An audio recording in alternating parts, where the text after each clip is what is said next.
Lewis Hamilton managed to earn a spot on the podium at the Canadian Grand Prix. Fernando Alonso believes that Lewis Hamilton was some way off the pace of Max Verstappen and Carlos Sainz at the Canadian Grand Prix in spite of Christian H0rner's insistence that Mercedes almost matched the speed of the leaders in Montreal.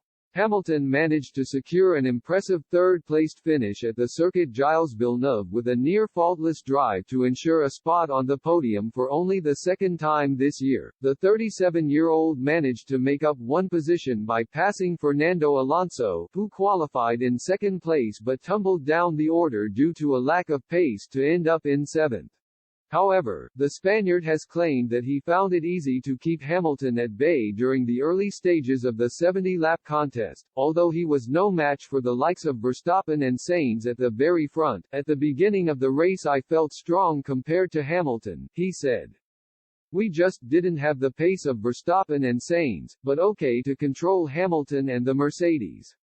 Alonso's view on Hamilton's pace was not shared by Red Bull team principal H0rner, though, who insisted that Mercedes were almost as quick as the frontrunners for large parts of the race in Canada. Hamilton ended up finishing just over 7 seconds adrift of eventual winner Verstappen at the checkered flag, with a late safety car bunching up the field after Yuki Tsunoda's brush with the barriers on lap 49. Everybody is in a good space but there's lots of work to do. One swallow doesn't make a summer, said H0rner after the race. We saw that swallow in Barcelona but somehow it flew somewhere else. Today, at times, we were with the quickest cars. On the second stint, Lewis and George were almost matching the frontrunners, but were not yet there. Meanwhile, it remains to be seen whether Mercedes will be able to keep up their good work when F1 returns to Silverstone for next weekend's British Grand Prix. The Silver Arrows have struggled with porpoising for large parts of the campaign to date but managed to find some much-needed pace in Montreal in spite of the problem, which they have been unable to stamp out as of yet. The 4 long straights at Silverstone could pose a number of issues for them, though, after Hamilton was left in pain due to the bouncing at the Azerbaijan Grand Prix earlier this month. The 7-time champion moved gingerly after climbing out of his car in Baku and could face a similar fate on home soil if Mercedes are unable to rectify the problem before the on-track action gets underway.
I